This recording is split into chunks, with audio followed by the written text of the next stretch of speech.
I'm reminding myself to shut off my phone, so just a gentle reminder to everyone, if you could silence your phone for this evening and put it on vibrate.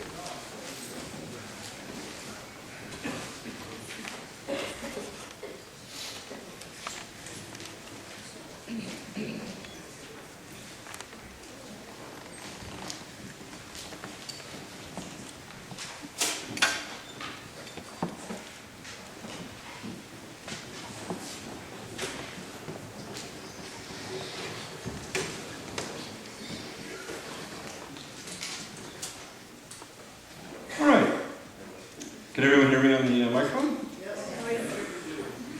Hello everyone, good evening. Greetings to you all, to friends, colleagues, fellow citizens, family. Thank you all for being here this evening. So welcome on this beautiful Oregon night, no rain, very beautiful skies. Thank you all for coming here. My name is Joseph Orozco. I am one of the commissioners on the City of Corvallis Martin Luther King Jr. Celebration Commission, and it is my job to come here and to welcome you all for coming this evening to this wonderful event and to join us tonight in celebration of the spirit of Dr. King here in Corvallis. So I have a few introductions to talk about and set some things up, but the real star of the show this evening is here with us today, John Hunter, and we're going to be screening his film this evening. We have so much to celebrate this evening. This is marvelous. Thank you all for coming here and filling up the theater. This would have been Dr. King's 85th birthday, if he had not been taken from us so prematurely. And there's great celebrations in terms of his work this year. This marks the 50th anniversary of his being awarded the Nobel Peace Prize for his work in the Montgomery bus boycott starting in 1955, 1964.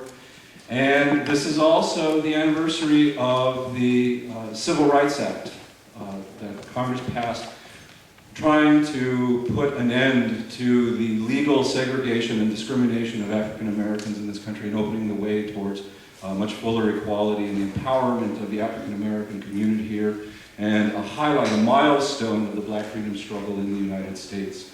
So these are some big anniversaries this evening, and we come together to honor the work of Dr. King in helping to make our country a better place, to helping us to build a beloved community. And one of the things that's so wonderful about being here today is that Corvallis is a community that does care about these issues, and we should be very proud of the fact that we have a city government that has a standing commission whose work is to preserve and to continue and to extend and to educate about the work of Dr. Martin Luther King in the city of Corvallis. And that's what we're here to do tonight, and that's part of our work. And I'm very proud to serve on this commission. And I want to thank my fellow commissioners who are able to make this work happen here today. So many of them are sitting in the audience around us, and so I want to extend my gratitude for working with such great colleagues in this important work that we do here today. The charter of the City Commission is actually found on the back of your program. You'll see exactly what our mission is to do. We are appointed by the mayor for 2-year terms to try to do a celebration of Dr. King, but we also have a much broader mission, which, as I said, to extend the legacy of Dr. King, to educate about it. And so we have a lot of fun together. We have a lot of serious conversations about how to make his legacy alive. And I think that we've done a really good job this evening. So I want to introduce my fellow commissioners on the commission. So our chair for this year is Jasper Smith. Sure, Jasper, if you could stand up and be recognized.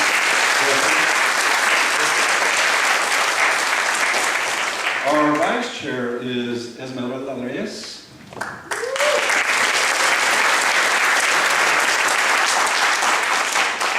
Fellow Commissioner Marna Claywoman. Is Marna out there?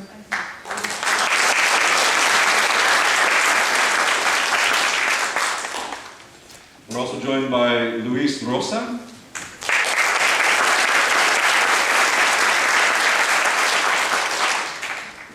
Mega Sham.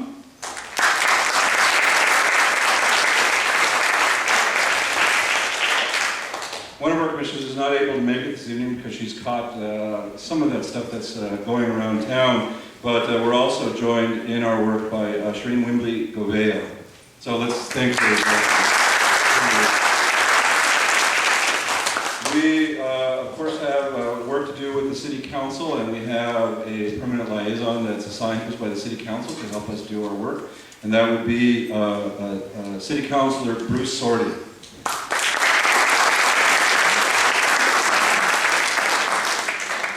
And I'm not sure if there are any other commissioners from the past in the room. Ronnie Sue. Oh, I'm sorry, that's right. Well, our newest commissioner, I forgot, she's the new kid on the block, is Ronnie Sue. So, Ronnie, thank you.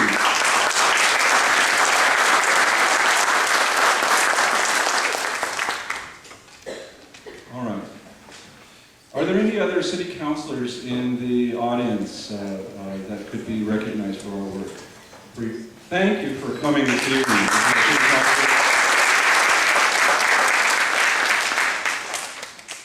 Thank you very much, all of you, for being here. I also want to thank our co-sponsors for this evening's showing of John Hunter's film World Peace and Other Fourth Grade Achievements. I'll save remarks about John Hunter and the amazing work that he does. I've been lucky to share the past couple of days with John Hunter, and he's an amazing, amazing man. It's quite a pleasure to be with him, and we're honored to have him here.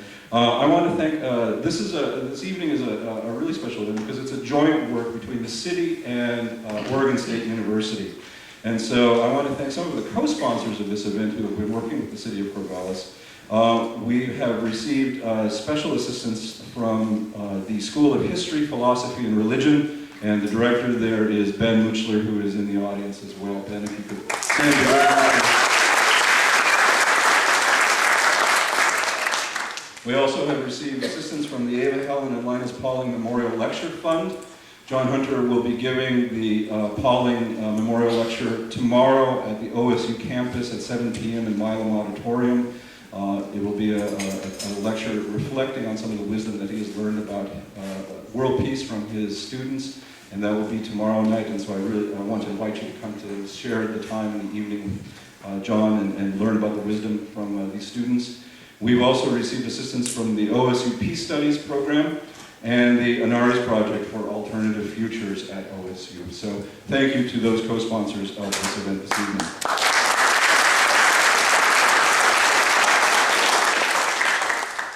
All right. So we get our walking orders from the city charter, and someone who's a very big supporter of the work that we do is our mayor. And what's wonderful about the work that we do is we're able to encourage and sponsor and to support young folk from the area to think about how they can continue the legacy of Dr. Martin Luther King. And we sponsor an essay contest for high school students in the area. And we're very lucky this evening to have some very, very, very insightful young folk to talk a little bit about the dream of Dr. Martin Luther King. We're going to recognize some of those winners tonight. And in order to do that, I would like to call up to stage right now the Mayor of Corvallis, the Honorable Julie Manuel.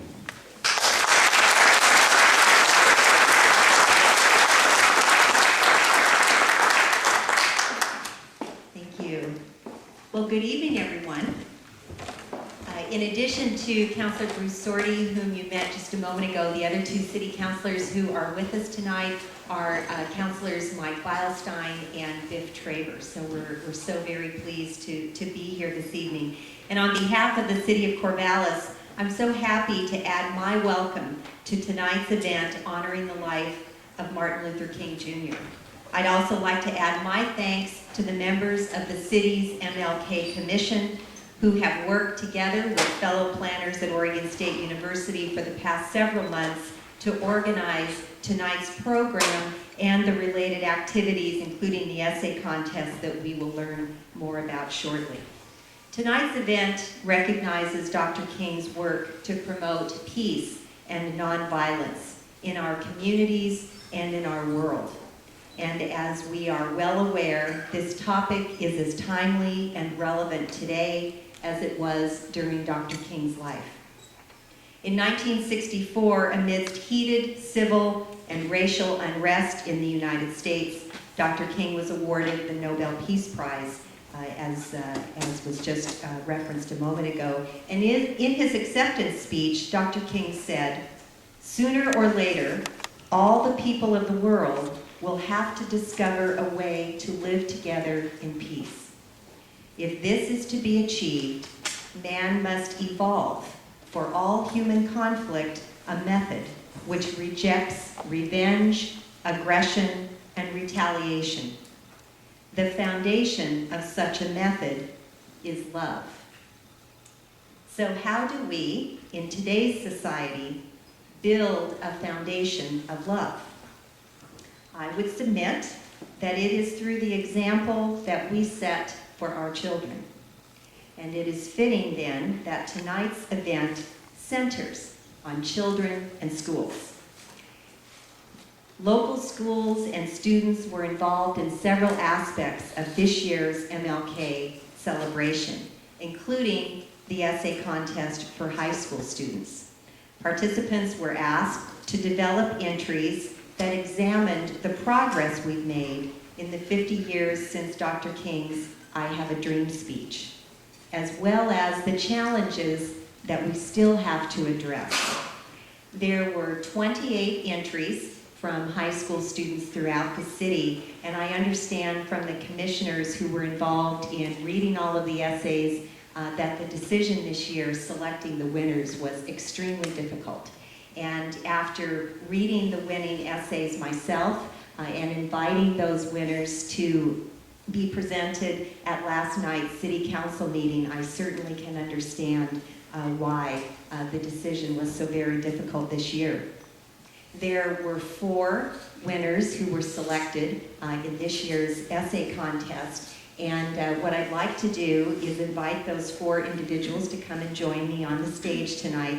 And you know, you thought that it was a little nerve-wracking standing in front of the city council last night, but you know, now you have to come up to the stage, and we're going to make it just a little bit tougher for you tonight. And while they're making their way up to the stage, and I'd like you to go ahead and start to do that now, I'd like to tell those of you in the audience what the winners are going to be receiving this evening.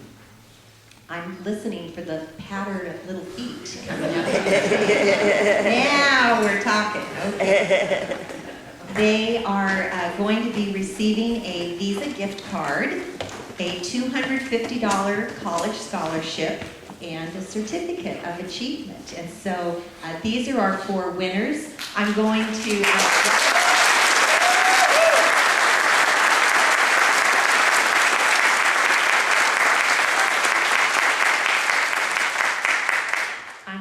to ask each of these young ladies to introduce themselves to you, and I also am going to read to you a very short excerpt from each of their essays, which I think are extremely well written and very thoughtful.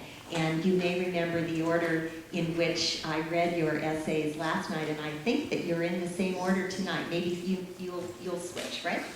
Well, we've got this down. Yeah, we're ready. We're ready to do this. So I'll ask each of you to introduce yourselves and tell them where you go to school. Hello, my name is Ayana Cameron Lewis. I am a senior at Crescent Valley High School. I'm Emily Foster. I go to CHS and part-time at College Hill. I'm Georgia Rye, and I go to CHS. I am a senior. My name is Stravia Tharipalli. I'm an 11th grader at CV. So I'd like to read to you a short excerpt of each of their essays, beginning with Ayana. Without diversity, the world would remain uniform and motionless, unmoved by new challenges and transcending ideas. Martin Luther King Jr. carried us miles and miles closer to his dream of equality. He ignited and directed an invaluable passion for humanity, but there is still road untraveled and passion yet unlit. To persist toward equality, we must overcome our fear. To overcome our fear, we must not pass it on to the next generation. Where we must head now is the road to ensuring that all children feel safe so they can develop in a community free of anxiety and abundant in appreciation and passion for all aspects of life.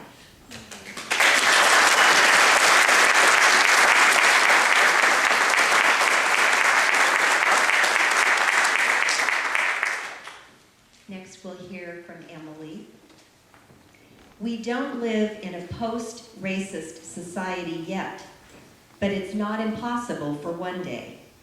As long as we continue to raise awareness of social issues, the problems will get better.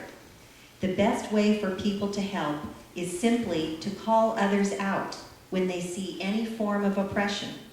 To quote MLK Jr., "He who passively accepts evil is as much involved in it as he who helps to perpetuate it. He who accepts evil without protesting against it is really cooperating with it." When we work together, simply as fellow humans, we can accomplish great things. If you take one thing from this essay, let it be this: you can change the world's view. Let's make the true meaning of our nation's creed ring true. The truth is self-evident that all people are created equal.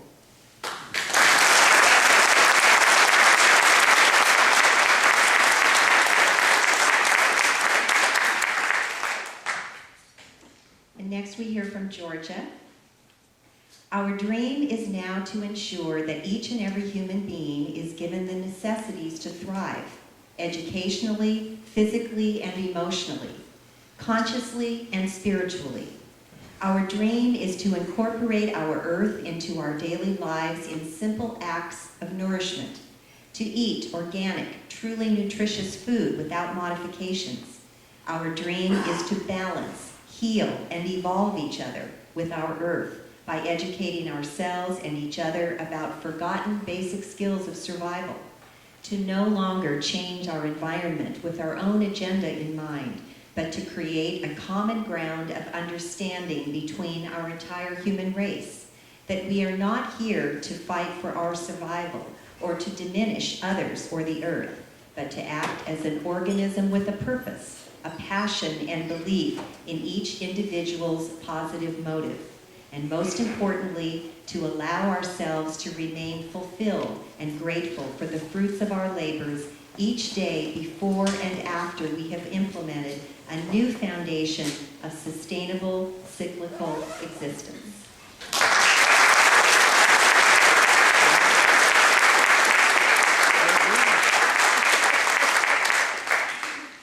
And finally, from Swava. With the 50th anniversary of King's I Have a Dream speech and the recent death of anti-apartheid leader Nelson Mandela, it is a good time for us to reflect as a nation how far we have come regarding race relations in this country. Obviously, we have come a long way. In the last 50 years, we have elected a black president and have lifted the ban on interracial marriage. In our own town, there has been incredible progress. Just a month ago, the Majestic Theater held a colorblind cast production of The Sound of Music, a wonderful and rare display. Evidently, there is still a long way to go. Racism still persists, crawling menacingly around every dark and dusty corner of American society. We pushed racism into those corners and then we left it alone. Now it's left to us to decide what happens to it. Will we let racism stay or work to exterminate the institution and realize Martin Luther King's dream? I say that we work to exterminate. Even if we never achieve the dream by the end of this century or even by the end of the next century, the goal of granting justice and equality for all is a goal worth accomplishing, and we must try hard to preserve these values.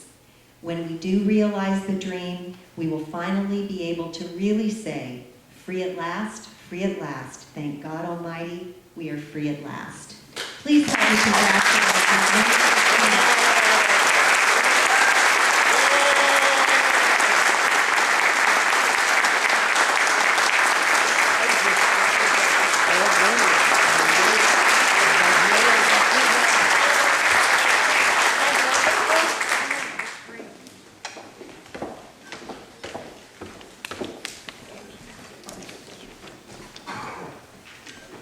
Thank you, Mayor Manning. Wow, just done such beautiful words, such insight, such wisdom. It's really quite marvelous. I've had the opportunity in the past couple of days to spend some time with our esteemed guest this evening, John Hunter, and speaking with him and learning about the accomplishments that he's done over his career with these children that he works with, and coupled this evening with the sort of brilliance that we see displayed in our own community. Really gives me hope. There's some days where I wake up and I have to go teach my classes on social political philosophy and peace studies, and I despair about protests and war and famine. And it's events like this, I think, that really sort of inspire me to keep on doing the work that I do, and I hope that it inspires you to keep on doing the work that many of you do here in the community. I won't say very much more. I know that we're here to see a little bit about the work that John Hunter does. But what we're going to be screening this evening is the film World Peace and Other Fourth Grade Achievements. And this was a film that was documenting some of John's students in 2006 playing the World Peace game. So in 1978, John Hunter was a school teacher in Virginia and was given the charge to do whatever he wanted with his students, a rare sort of thing. He asked, the story today, and he can talk a little bit more about this, he sort of went in and tried to figure out, well, what do I do with these children? He was teaching gifted high school students in Virginia, and he had a very supportive administrator who told him to do what he wanted to do. And so he was charged with being a social studies teacher and wanted to figure out how to let his students do their lessons. And so he developed a game, a role-playing game, in which students would have to deal with various kinds of conflicts around Africa. And over the years, the game has been developing so that now the game is a very complicated role-playing game that takes place on 4 different levels of undersea, sea, earth, sky, and outer space. And the job of these children is to come together in different teams which represent different governments in a mythical sort of world. They also play members of the United Nations, the World Bank, and various kinds of financial institutions. Some of them are saboteurs, some of them are insurgents, some of them are arms dealers. And the job of the students is to learn how to work together to try to beat the game. And as you'll see, this is very complicated. So this is not, it's a children's game on the one hand, but it's really not a children's game because the children are trying to solve the problems that we are trying to deal with now. So the questions of climate change and desertification, famine and war and civil war and different kinds of conflicts around the world. These are the issues that John's students are trying to grapple with in this game, 9 and 10-year-olds. And so in the past few years, this game has sort of taken off. Many people have played it around the world. John was the subject of a 2011 technology education and design video, so that some of you may have seen a TED video. And it took off like wildfire, right, at TED. It was voted one of the #1 TED Talks in the TED repertoire. In 2012, John Hunter was voted by Time magazine to be one of the top educators in the United States. And most recently, he has been invited by the United Nations and the Pentagon to bring his students to play the world game in front of our military leaders. And so John will tell the stories. He was telling this story in some of my classes today, that there were 5-star generals coming in. Leon Panetta also came in to spend some time with John Hunter and the students. And we're talking peer-to-peer with his 9 and 10-year-old students about, we know how to do war, and we can do it very well. What we need to know is how to solve these problems peacefully, how to make peace. What can you tell us about how to do this?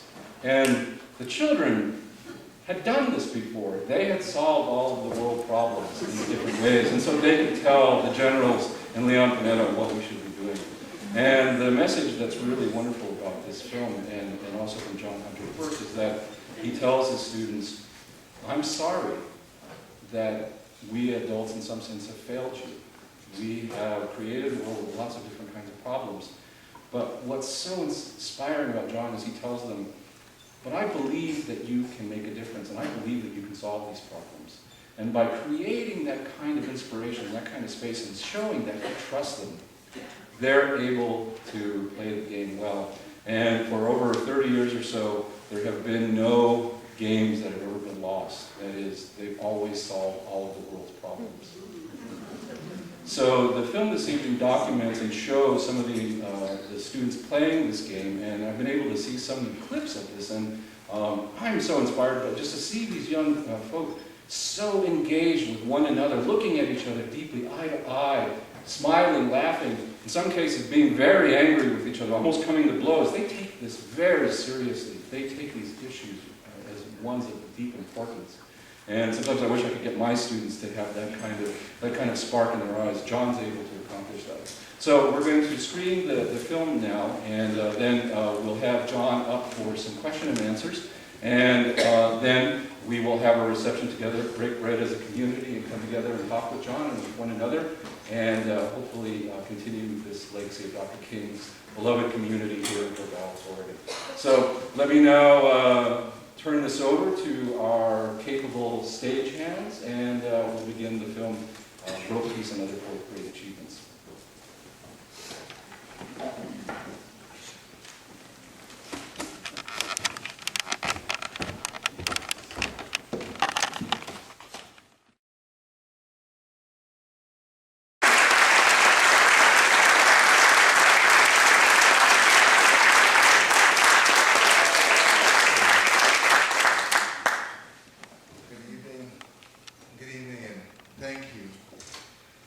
Thank you all so much for your affirmation. You have, in the last couple of days I've been here with the OSU team, Mr. Orozco and Ben and all the others, I've had nothing but a mirror reflection. The work we're trying to do I've seen reflected in so many faces here and so many people here in this town. So thank you so much for that affirmation. I think we have a question and answer session now. Dr. Orozco.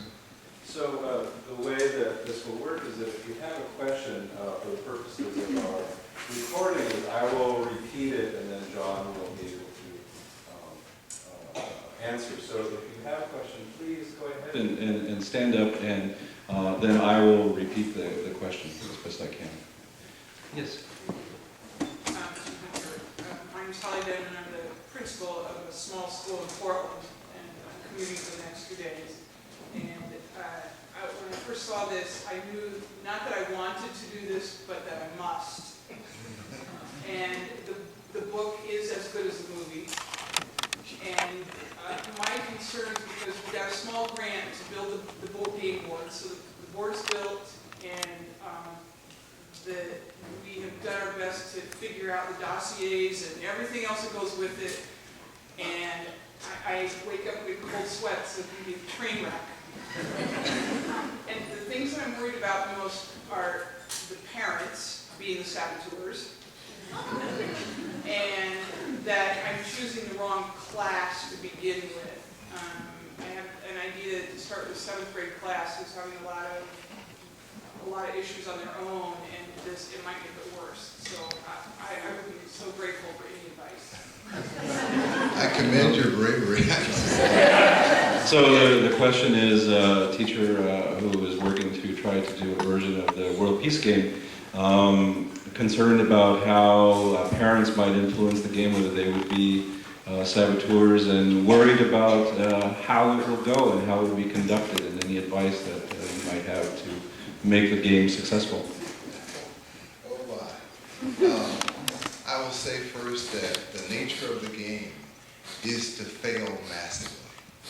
It has to. Our children are always training for success, but they don't know how to handle failure. They never have an experience with it. We avoid it like the plague. Nobody wants to fail, of course. But we see in the game that life is much bigger than just a one-sided coin. So everything has to be included.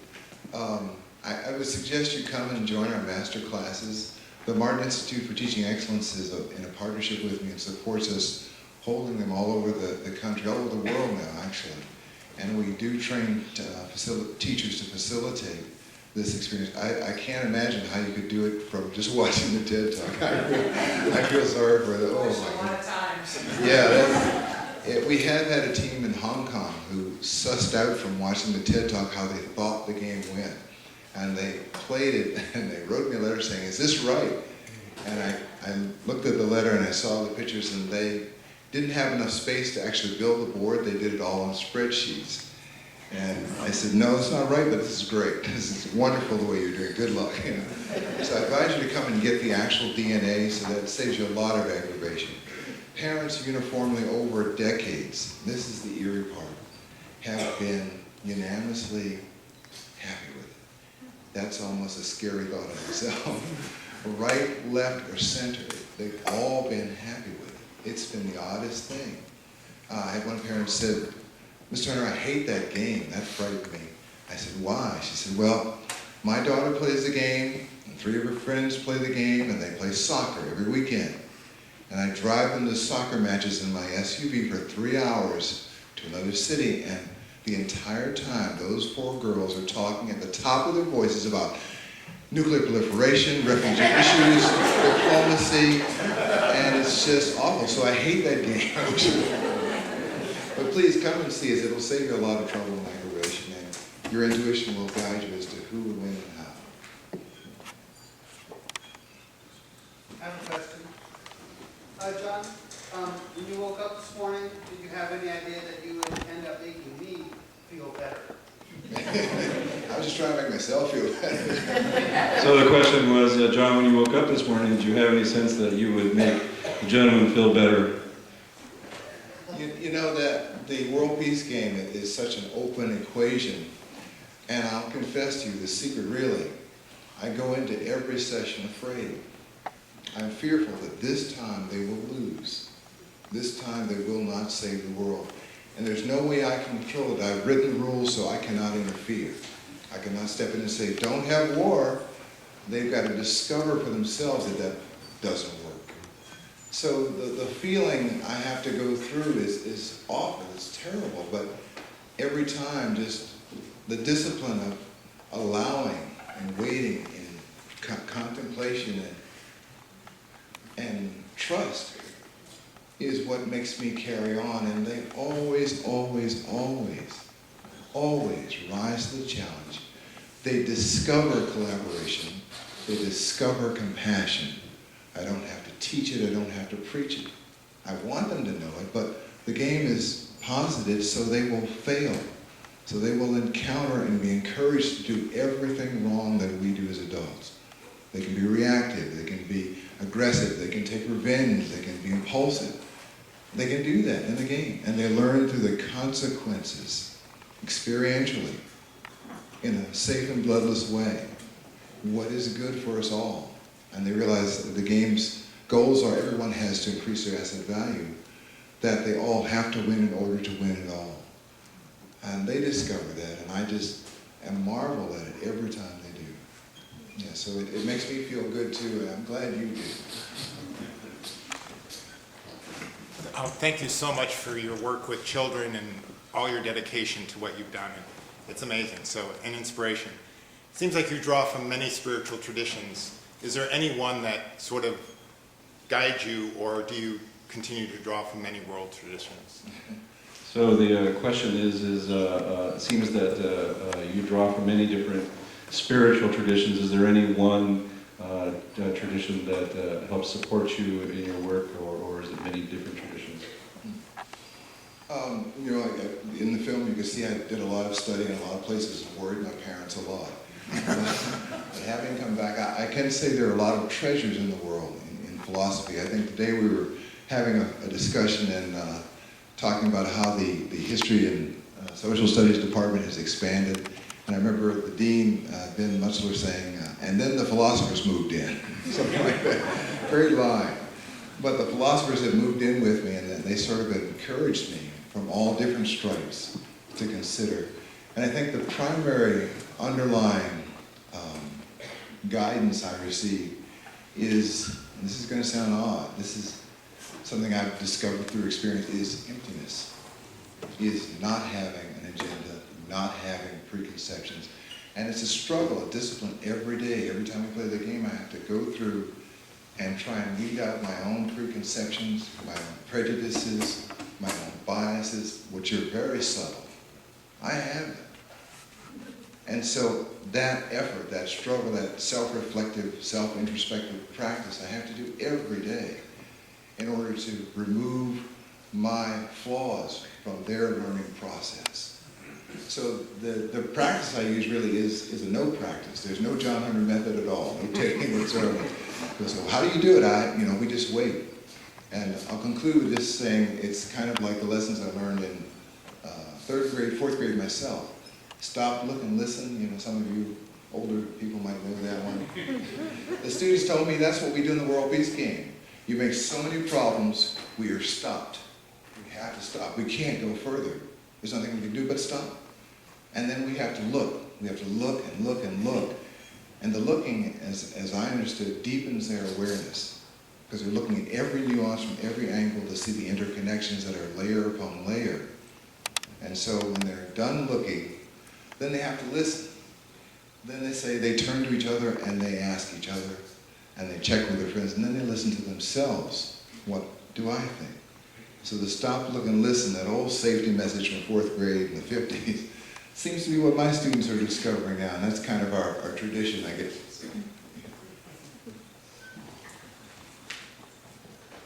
Yeah, I have two questions. One in the back and then the gentleman next to the back. Why did you use fourth graders? The question is, why did you use fourth graders for the game? They didn't know better to say no. They got stuck in a room with me. Now, I taught elementary school, I teach elementary school still just a bit. And that was my assignment. And so I had this game. I have a lot of other curriculum too I use. So I just happened to have that and I thought, I invented it for high school, but I bet fourth graders could handle it. And sure enough they could. Fifth grade, yeah, fifth graders can do it too. Third grade, no, too young. We tried it, they just don't have quite the wherewithal. High school kids give me the most optimism because I've seen them time and time again play the most amazing, sophisticated game you can imagine. Our so-called slackers and skateboarders and punks save the world in such a way that it is astonishing. We've had military people come in with their jaws on the floor to see these guys relentlessly devoted to compassion and peace, no matter what you throw at them. So I have great confidence in our high school people to be able to help pull us out of this one. My question is, you've created an incredible environment in your classroom for these kids. What's their experience as they move on to other classrooms, and I'm sure aren't quite on the same level? What's the longitudinal experience? So the question is, John, you have these students have an amazing experience in your classroom. What happens to them once they leave your classroom and go into other classrooms? What's their experience there? What's the sort of longitudinal experience of your students after the game? It's very good. When I was a beginning teacher, I was kind of a hotshot. I thought I was arrogant. Once they leave me, they're done. They don't need to do anything else. But I soon came to understand, and in my travels in the last couple of years with this game all over the world, there are so many fantastic, great teachers. So many. Not only teachers, but it takes visionary, caring, and trusting administrators for those teachers to be able to survive and teach well. And there are so many, the tip of the iceberg may be here, but there's a wealth of good teaching. And it just takes one negative news story and you think, oh, it's all bad. One negative story about education and public perception goes south quickly. But there's a lot of good going on. So we've had students who go away and years later get back in touch with me, and through our World Peace Game website now, they're writing letters saying, Mr. Hunter, I'm in policy and security issues, the University of North Carolina in Chapel Hill, and I can solve political and diplomatic problems like nobody else. My professors are astounded. My hands tingle when I get a diplomatic problem because I'm going to solve it. And she said, their professors asked her, how are you able to do this? And she said, I've been doing diplomacy since I was 9. So yeah, they're coming back letting us know the effects. Specifically, and teachers know how heartwarming it is when they come back and let you know what your effect has been. So that's a great feeling. Such a feeling to have.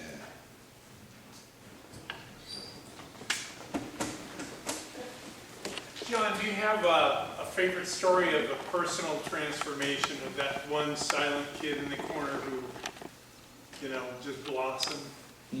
Quite a few. Let me see which one.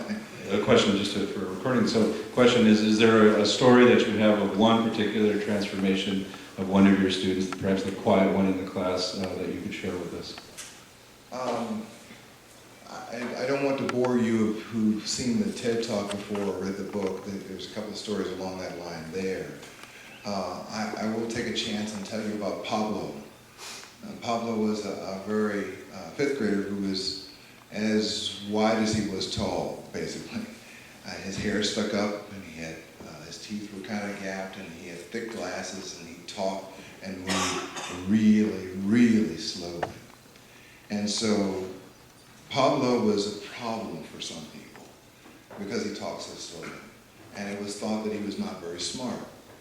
Pablo somehow ended up in my class, and I remember for some reason I felt something in me as a teacher. Pablo he's a leader.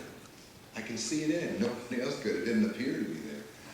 But I offered Pablo the position of Prime Minister. And when I did that, his classmates looked at me like, Mister.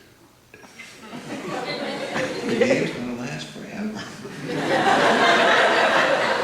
Pablo was stunned, and he took a few seconds to say, well, yeah. So Pablo played, and of course, in the World Peace game, my heart is broken every time we play, over and over again. And I'm hopeful, I'm optimistic, and they do every human thing you can do until they discern how best to be human.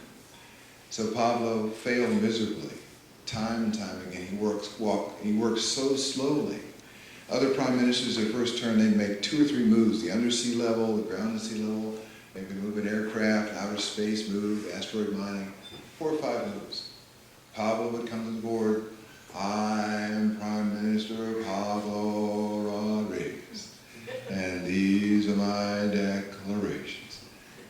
He makes 1 move and sits down, and all his teammates come and take forever.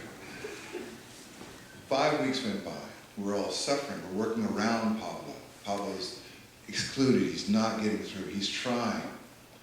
I can't step in and make the students where I can't bend my own rules. I have to stay involved. I support, ask questions, but I can't make suggestions. Week number 6, Pablo stands up, and I can see it coming because I've seen it before. Pablo's hands are shaking. He moves to the board a little bit more quickly than usual, which is not very fast. He gets there, and his eyes are kind of wide open. He says, even more quickly, I'm Pablo Rodriguez, and these are my declarations. And then, like a Jedi Knight, he moves all over the boards, 22 moves in about 2 minutes. It's astonishing. We're all stunned. The other kids go, who is this? This is not Pablo, we know. And Pablo himself is stunned. He stands back, stunned by what he has done. And I'm overcome. I say to him, I just can't contain myself, Pablo, you see.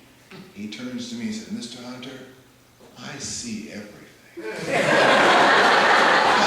Pablo, you understand. Mr. Hunter, I understand everything. He had, we used to say, grok. He got the entire equation of the game in an instant. It is an equation. It is a formula.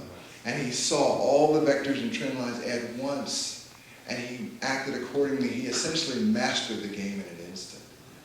And that can happen because we allowed him to fail and supported him, but he was allowed to find his own way through. And so that quiet kid who had no confidence, who was, everybody would exclude because he just wasn't up to snuff at their level, really came into his own because he had a space to try, I think. So that story really moves me every time I think about it. What is the significance of your clothing this evening? Question, what is the significance of your clothing this evening? I thought I'd dress very casually this evening. Cool.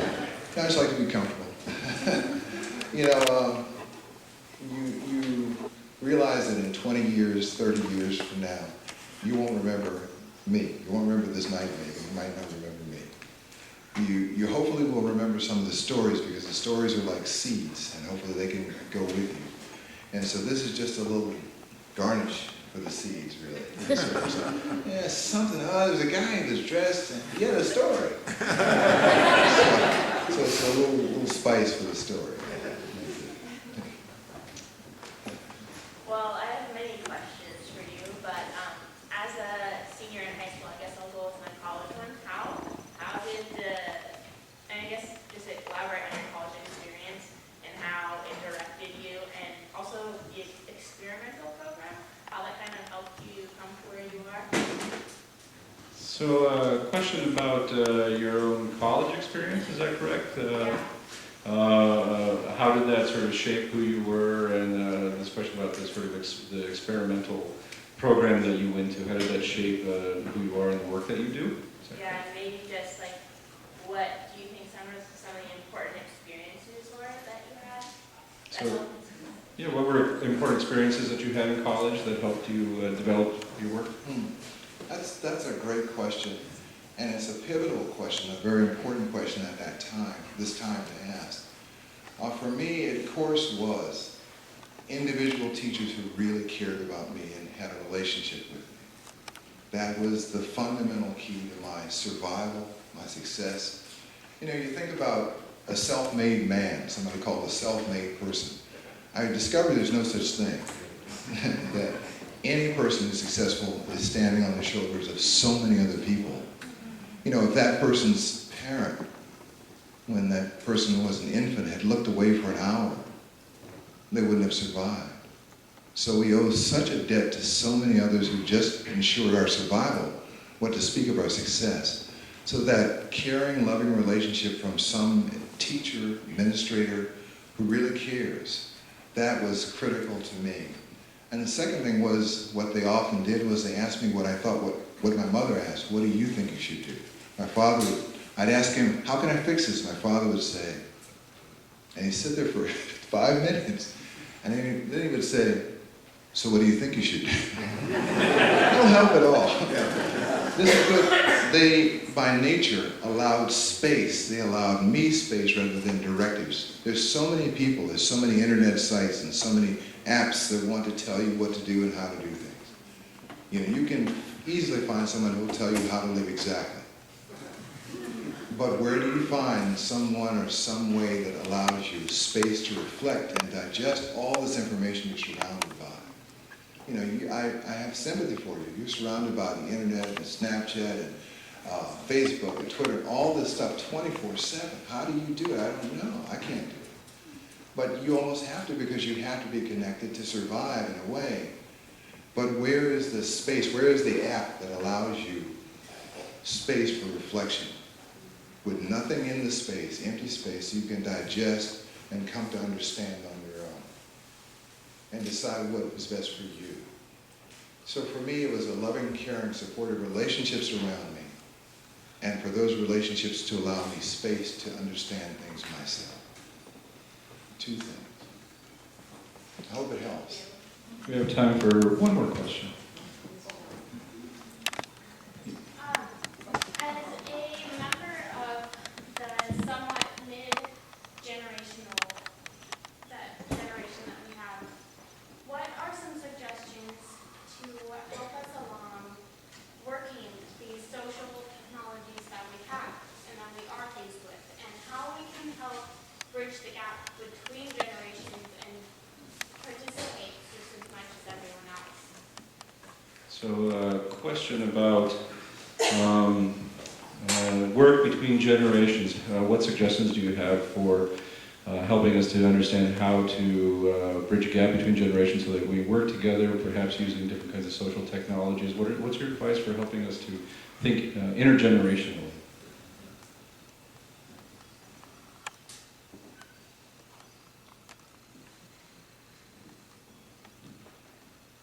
You know, one thing I try to be very careful in doing, and it seems maybe odd because I'm on stage, but I try not to give advice, actually. Because I don't know you. I haven't met you yet. I don't know your situation, what you're facing, how you really feel, who you really are. So what I could say from just hearing your question might not be the right thing. What I can say, though, is something universal that the game and these children have taught me. And that is by really, I guess the middle part of that, stop, look, and listen. The looking and the listening part. That's not advice, this is just my experience, what my students have taught me. That when they look, they stop long enough to really look into a situation.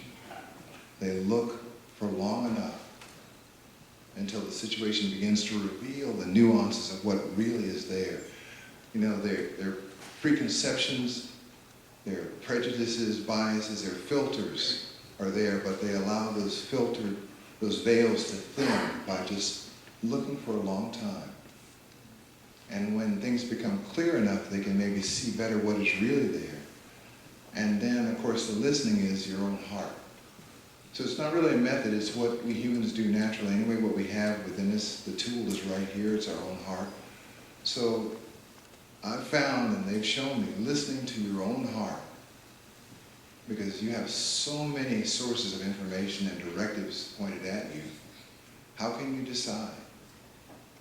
It's almost impossible these days. I mean, we're drowning in information, directives, and advice, and ways to go, and programs to follow, philosophies to believe in. So these children, they do this, they listen to themselves, because there is no answer, there's no way to solve this. I can't even solve it, I invented it. So that, again, I don't want to say it's advice, but I've seen them demonstrate this experientially, that listening to their own hearts seems to be the way forward best. And it always results in compassion, which always opens the door in communication across race, across gender, across generations, I think. So I hope it doesn't come off like, you know, an old guy telling you what to do. Not at all, thank you. Okay, thank you. I gotta really avoid that. All right, ladies and gentlemen, please let us thank John Hunter for being here.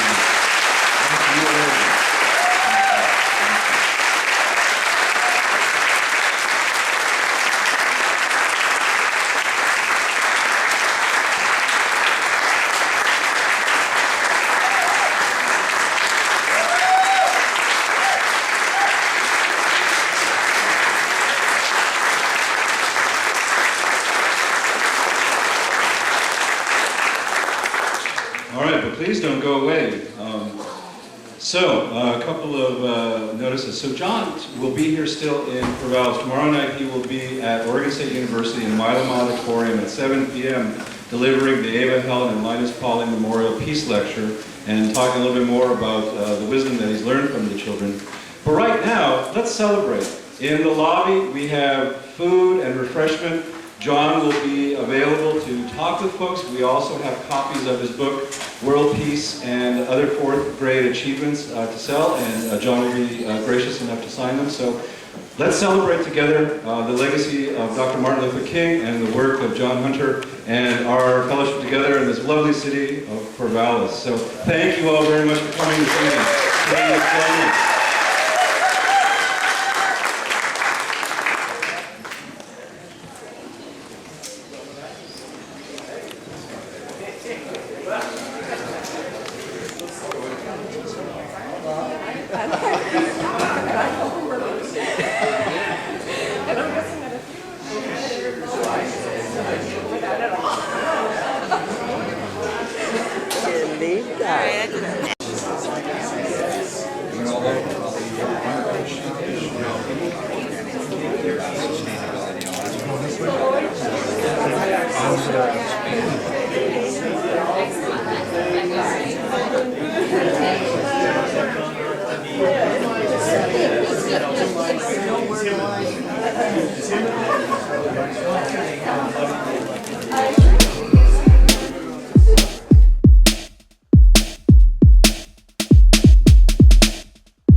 Thank